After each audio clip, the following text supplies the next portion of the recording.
Pakistan's former Foreign Minister Bilawal Bhutto-Zardari, while speaking at a press conference at the UN headquarters in New York on Tuesday, made a rash attempt once again, in fact, viewers, to push an anti-India narrative as he claimed that Muslims were in fact being demonized in the country. However, this anti-India propaganda was effectively countered then and there by a foreign journalist who pointed out that he had personally witnessed India's Operation Sindoor briefing being headed by an Indian Muslim officer. That's correct. The journalist's remarks visibly left Bilawal with no counter whatsoever, and he simply nodded in response. Take a look. Let me start with a statement you made today, saying that the recent terrorist attack in Kashmir is being used as a political tool to demonize Muslims in India. Sir, I have watched the briefings on both sides, and as far as I recall, there were Muslim Indian military officers who were conducting the briefing on the Indian side. Well, as far as the operation is concerned, you're absolutely right. Okay. Commerce and Industry Minister Piyush Goyal held a series of high-level meetings in Paris on Tuesday. Now, the focus was boosting India's global trade ties and expanding partnerships in high-tech and innovation-driven sectors. Meanwhile, the World Trade Organization chief Ngozi Konjo-Iweala pressed for India to support the China-led proposal on investment facilitation for development as she met Commerce Minister Piyush Goyal on the sidelines of the OECD Ministerial Council meeting in Paris. Here's what the WTO chief said.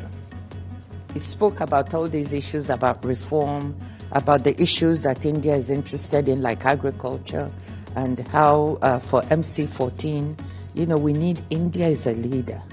India is a leading country, and India is doing well. So India needs to open the way for other developing countries. For example, on investment facilitation for development, we want India to support, because so many developing countries, 90 out of the 126 who are members, would like to move with this. Alarm over China's stronghold on critical minerals is only growing as global automakers have now joined their Indian and American counterparts to in fact complain that restrictions by China on exports of rare earth alloys, mixtures and even magnets could cause production delays and outages without a quick solution. German automakers became the latest to warn that China's export restrictions threaten to shut down production. Not only this, they might also rattle local economies following a similar complaint from an Indian EV maker only last week. Two Chinese nationals have been accused of smuggling a dangerous biological pathogen to the United States for research. As per Reuters, the pathogen held possibilities, in fact, viewers, of being used as an agricultural terrorism weapon. Now, this pathogen has been identified as the Fusarium gramineum. The U.S. Department of Justice said that it was classified in scientific literature as a potential agroterrorism weapon. What's more, well, the fungus can cause head blight in crops and is also responsible for large-scale economic losses amounting to billions each year. Now, this bacteria's toxins also cause vomiting, liver damage and reproductive defects in humans as well as livestock. Over in Washington, President Donald Trump wants his big beautiful bill of tax breaks and spending cuts on his desk to be signed into law by the 4th of July. That's correct. He is pushing the slow-rolling Senate to make it happen sooner rather than later. To that end, viewers, in fact, Trump will meet with Senate Majority Leader John Thune at the White House early this week and has been, in fact, dialing senators for one-on-one chat. But it's still a long road ahead for the 1,000-page plus package. This as it's a potentially uphill 3-week sprint for senators preparing to put their own imprint on the massive Republican package that, in fact, cleared the House late last month by a single vote. And as Trump pushes on with his big bill blitz, Elon Musk has hammered the sprawling tax cuts and spending mega bill that Trump is trying to muscle through Congress as a disgusting abomination. That's correct. His comments come just days after Trump, in fact, gave him a celebratory Oval Office farewell that marked the end of his work for the administration where he spearheaded the Department of Government Efficiency, or DOGE.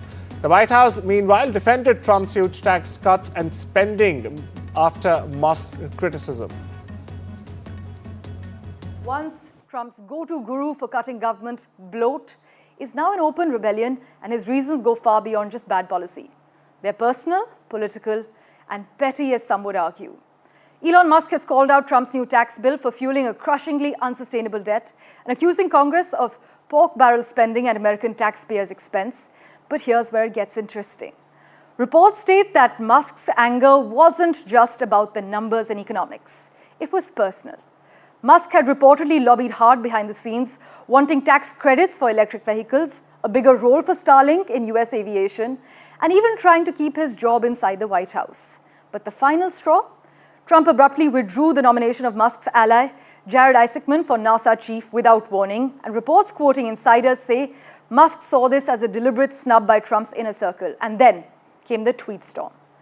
Well, Republicans right now are a little rattled. Trump's inner circle, meanwhile, blindsided. And the big question now is Musk just venting, or is this a power play that could splinter conservative politics? And as Indian viewers, we should be watching too, because when two of the world's most powerful figures fight over policy, space, and power, it affects everything from Tesla's supply chains in Asia to global tech and geopolitical influence. Staying with the United States, where Donald Trump's Justice Department is examining pardons issued by former President Joe Biden in the final days of his presidency. Now, the move comes amid an investigation by the House Oversight Committee into the former president's alleged mental decline and also the use of auto pen. The White House has confirmed this on the 3rd of June. Justice Department's pardon attorney reportedly told staff on the 2nd of June that he had been directed to, in fact, investigate clemency and pardons, both of them granted by Biden to family members and the death row inmates. Now, this investigation will reportedly focus on whether Biden was even competent and others were taking advantage of him through the use of auto pen or other technological means. The Trump administration has rescinded guidance telling health providers who perform abortions in emergency cases that they're protected under federal law, even if bans exist in their states. Now, this directive was issued by the Biden administration to give legal assurances to physicians and other providers facing questions about what qualifies as an emergency under a state ban. But since then, viewers, courts have grappled with how state restrictions and federal directives on emergency health care mesh. The Supreme Court, in fact, last year dismissed a case surrounding Idaho's ban without ruling on the merits of the case. Meanwhile, dozens of protesters converged in the heart of the Latino community in Minneapolis on Tuesday. Now, this after a large force of federal and local authorities wearing tactical gear conducted what they called a law enforcement action. As you see on your TV screens right now, the video showing FBI agents carrying rifles and armored vehicles bearing the initials of the Homeland Security investigations quickly spread with rumors of a massive ICE immigration raid. In fact, Minneapolis mayor, meanwhile, has said in a statement that his office was still gathering details on what had actually happened, but that the action was related to a search warrant for drugs and money laundering and denied any arrests were made. Across the border, a tragic mass shooting incident unfolded in Canada's Toronto, leaving one man dead and 5 others injured with non-life-threatening gunshot wounds. Emergency crews were dispatched around 8:30 p.m. local time on Tuesday to the area of Flemington and Zachary roads. Viewers, it's near the Rennie Avenue and Allen Road following multiple reports of gunfire. The shooting occurred in a densely populated residential area. It's not far from the Yorkdale Shopping Centre in North York. Meanwhile, Toronto police have confirmed the fatality and injuries in a post on social media platform X. Over in West Asia, the spokesman for the Israeli army said on Tuesday, in fact, that Israel forces fired warning shots near suspects who approached them near an aid distribution point in Gaza. Brigadier General Effie Defrin's remarks come as come as or after the Palestinian health officials and witnesses said 27 were killed as they headed towards the air hub, or the aid hub in this case. Refren told journalists in Tel Aviv that the incident is under investigation. The near-daily shootings have occurred after an Israeli and US-backed foundation established aid distribution points inside Israeli military zones, a system it says is designed to circumvent Hamas terrorists. Listen in. השבוע נטען כי צה"ל ירה לעבר אזרחים במרחב חלוקת הסיוע. זהו דיווח שקרי לחלוטין ומהדהד תעמולה של ארגון הטרור חמאס. הרמטכ"ל תחקר את האירוע בעצמו עם המפקדים בשטח בכדי להגיע לאמת. On to the other war now. Syrian Ukrainian officials arrived in Washington on Tuesday to in fact secure deeper US backing as peace talks with Russia falter in Istanbul. It's not the first time, the second round of talks in fact. Meanwhile, Kiev accuses Moscow of deliberately stalling negotiations and continuing its military aggression despite ongoing diplomatic efforts.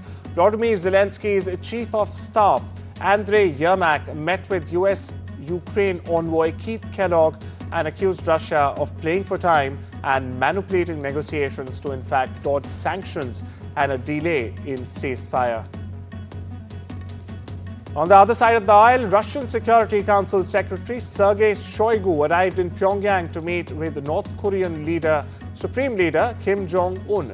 Now, this is his second visit to Pyongyang in less than 3 months, very interestingly.